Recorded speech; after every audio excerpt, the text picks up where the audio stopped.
Alamak, mana lagi 10?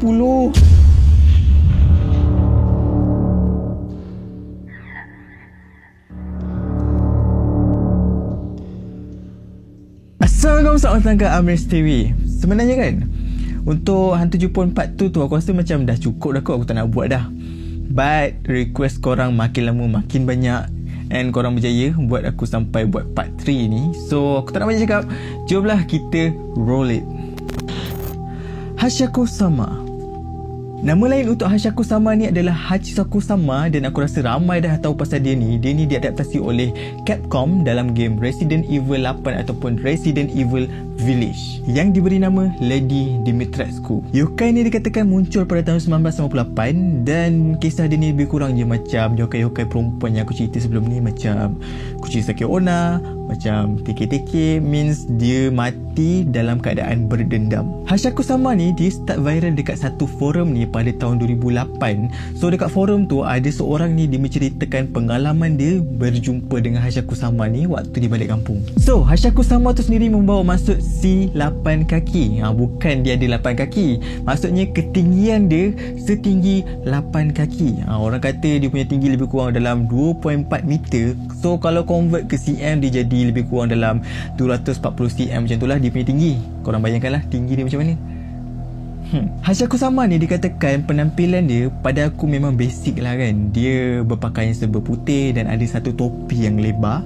Dan dikatakan kalau jumpa dengan dia ni, kita akan dengar satu suara perempuan yang tengah ketawa dan ada bunyi macam po po po. P-O P-O P-O.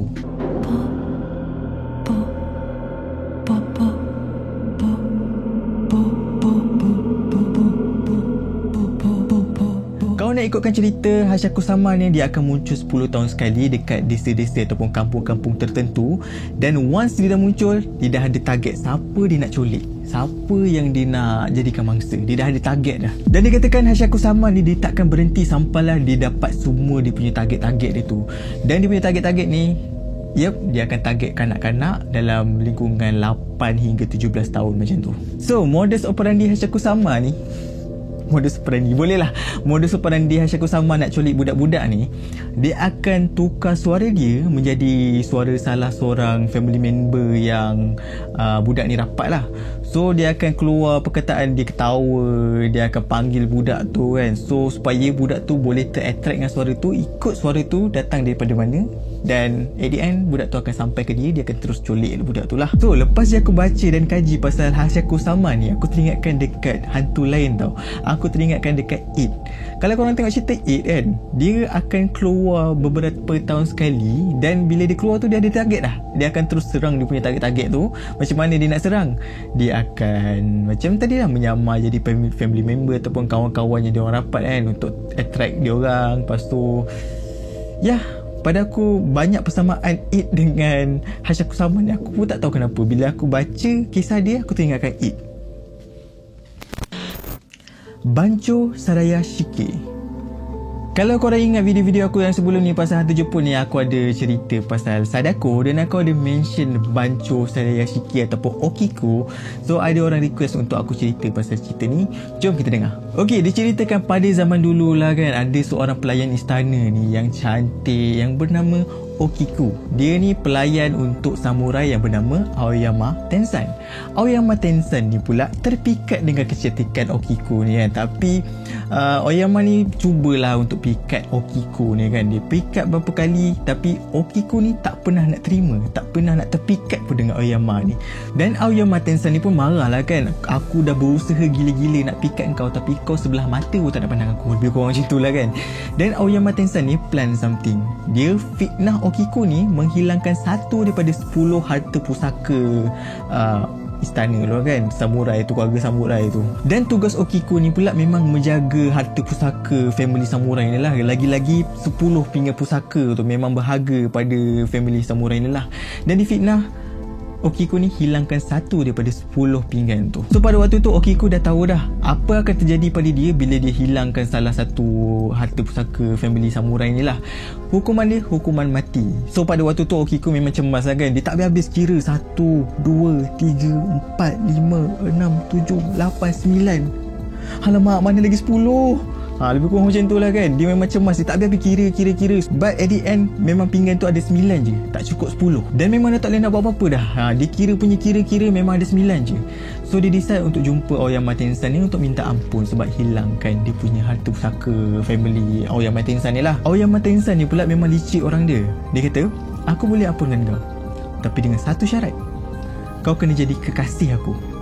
But time tu pun Okiko ni tolak juga Ouyang Mata Insan ni. Dia tak nak jadi kekasih, dia tak nak jadi isteri, dia tak nak jadi apa-apalah, skandal ke apa, dia tak nak. So Ouyang Mata Insan ni pun marah lah kan. Dia tak fikir panjang, dia terus pergi ke Okiko and pam, kepala Okiko disembelihnya kat situ juga.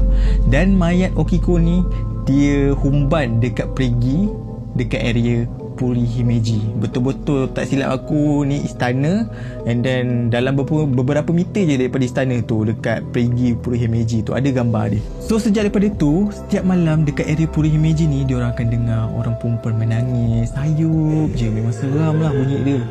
Diorang dengar ada seorang perempuan ni, dia akan kira 1, 2, 3, 4 sampai je 9. Diorang akan dengar perempuan tu akan menangis gila-gila. Memang dia akan teriak kuat-kuat lah. Memang menyeramkan lah. Sebab Okiko ni tak jumpa pinggan yang ke-10. Ada yang kata macam mana nak elakkan Okiko ni daripada menangis gila-gila tu, kita lepas dikira sampai 9 tu, kita kena jerit 10 baru dia berhenti. Dan dia punya istilah dia akan buatkan Okiko rasa lega lah kan. Sebab mungkin dah ada orang jumpa pinggan 10 tu. Aku tak tahu, aku just baca and ada orang kata tu mungkin untuk prevent Okiko ni daripada menangis gila-gila macam tu. Dan ada versi lain pula aku baca, lepas Ouyang Mata Insan ni bunuh Okiko dan lepas kawasan Puri Himeji ni diganggu oleh hantu Okiko ni, dia pun kena ganggu juga setiap malam sampaikan dia bunuh diri. Sampai dia tak tahan dah, dia bunuh diri. Itu versi lain lah. Korang boleh baca, banyak versi dia. Korang boleh baca kat Google, korang type je Bancho Sarayashiki ataupun Okiko, dia ada banyak versi. Mostly main cerita tu dia tak tukar lah, tapi lepas daripada Okiko dibunuh, dia macam-macam lah, bercabang dia keluar. So aku just cerita main point dia je, main cerita dia je. So kalau kau nak tahu lebih lanjut, macam-macam versi ada, korang boleh Google. Kayako Saiki.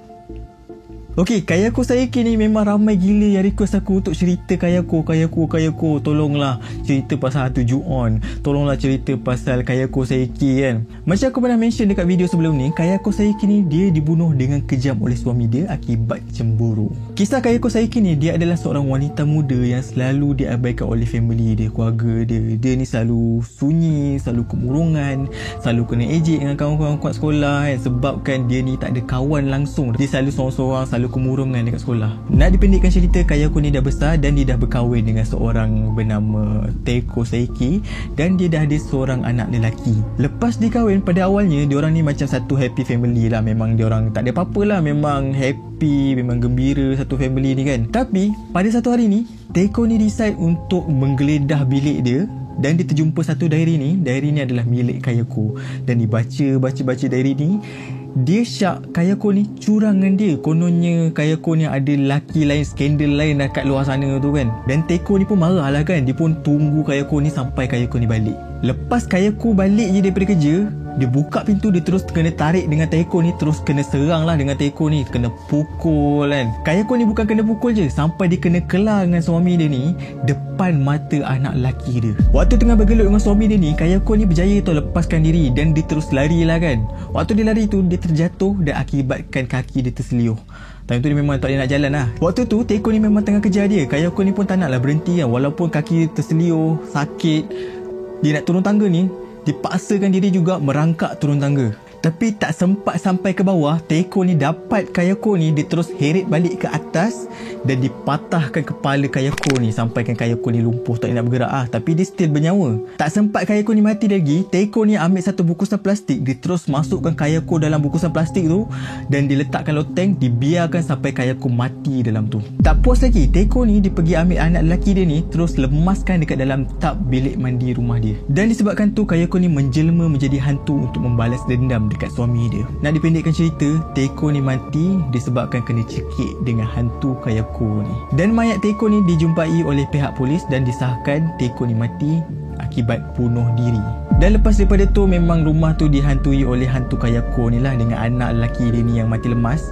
So siapa je pindah ke rumah tu memang akan kena ganggu lah. Memang diorang akan dengar seorang suara wanita menangis, ada budak berlari-lari. Dan pada waktu-waktu tertentu, pada waktu malam lah especially, diorang akan nampak seorang wanita ni tengah menurun tangga secara merangkak.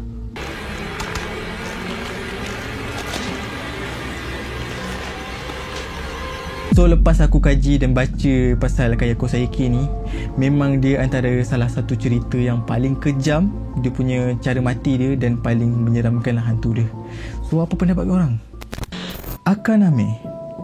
Hantu Akaname ni memang popular dalam masyarakat Jepun dan dikatakan hantu ni tak bahaya. Tapi kalau ada orang terserempak dengan dia, memang orang tu akan lari tambukang lah kan, sebabkan rupa dia yang menyeramkan. Hantu Akaname ni dikatakan dia ada lidah yang panjang sebagai alat pembersih kotoran manusia. Kotoran manusia ni, ataupun aku boleh panggil najis manusia, adalah makanan favourite Akaname ni. So korang dah dengar benda tu, confirm lah tempat tinggal dia dekat dalam tandas. Dikatakan kalau tandas tu dibiar tak dibersihkan, dia akan jadi tempat tinggal hantu Akaname ni. Dan diorang katakan muka dia ni macam seekor singa dengan lidah yang panjang. Memang tak pelik lah kan kalau orang Jepun ni pembersih, sebab diorang takut kalau dibiarkan tandas diorang ni kotor and then jadi tempat tinggal hantu Akaname ni. Diorang kata hantu ni memang susah nak halau, dan diorang pun masih tak tahu cara macam mana nak halau hantu Akaname ni once dia dah masuk ataupun dah menginap dekat tandas korang ni lah. Dan inisiatif orang Jepun ni just bersihkan tandas diorang betul-betul supaya tak jadi tempat tinggal hantu Akaname ni. Oni Baba. Oni Baba ni adalah wanita tua yang suka memakan manusia dan ditinggal dekat dalam gua kecil dekat Achigahara. Menurut legenda, Oni Baba ni rupa dia macam wanita yang sangat tua. Rambut dia memang kusut macam orang gila dan dengan mulut yang terenganga. Ada juga yang cakap Oni Baba ni dia suka menyamar jadi orang tua yang kesunyian, keseorangan kan, untuk umpan orang supaya kesian dengan dia, datang kat rumah dia bagi bantuan kan. Oni Baba ni dia akan membunuh mangsa dia dengan mengambil ginjal dan hati dia. Lepas dia ambil ginjal dengan hati orang tu hidup-hidup, dan dia terus rebus dan dia terus makan time tu juga. Pandai pula dia nak rebus dulu kan, baru makan hati dengan ginjal tu. Dan ada satu lagi, makanan favourite dia, makanan paling disuka lah, minum darah bayi. Macam ajaran Freemason pula. Aku tak sure Oni Baba ni sebenarnya wujud ke tak, tapi dekat Achigahara diorang ada buka satu museum ni. Diorang simpan periuk dan pisau Oni Baba ni waktu dia ni buat jenayah, buat pembunuhan tu. Okey, kisah Oni Baba ni adalah satu family dekat Kyoto ni. Diorang ni dikurniakan seorang anak perempuan, dan anak perempuan diorang ni sihat je pun, tak ada apa-apa pun. Cuma anak perempuan dia ni tak menangis-nangis, memang tak pernah menangis. Dan waktu bayi tu cecah umur 5 tahun, barulah diorang ni sedar bayi tu tak dapat bercakap sebenarnya. Dan diorang usahalah pergi jumpa doktor, pergi jumpa tu, pergi jumpa ni kan. Doktor pun tak boleh nak buat apa-apa. Dan bila semua doktor, semua klinik, semua hospital tak boleh nak buat apa-apa, diorang ni pun pergilah jumpa buat rawatan alternatif, iaitu jumpa pawang ataupun bomoh, ataupun orang Jepun panggil apa aku lupa lah. Tak apalah, kita tahu bomoh, pawang, bomoh, itulah dia. Dan bomoh ni pun cakap untuk budak ni sihat, dia kena makan hati yang masih segar daripada janin yang masih hidup. So sebab itulah sampai ke besar Oni Baba ni memburu hati dengan darah bayi. Kesian tau, daripada kecil makan benda tu untuk bercakap. But aku tak tahulah apa hasilnya. Tapi ikut gaya macam Oni Baba ni memang wujud macam nenek kebayan kan.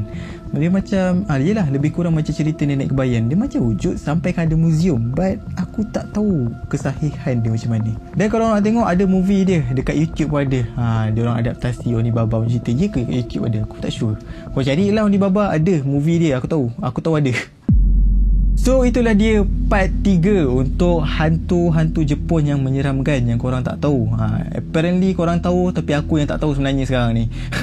Yang part 3 ni kan.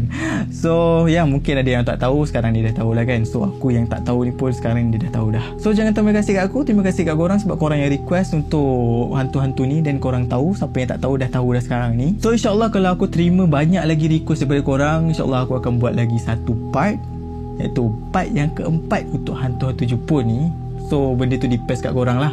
Kalau korang banyak request, aku buat lagi. Kalau tak ada, aku go on dekat topik-topik yang lain pula.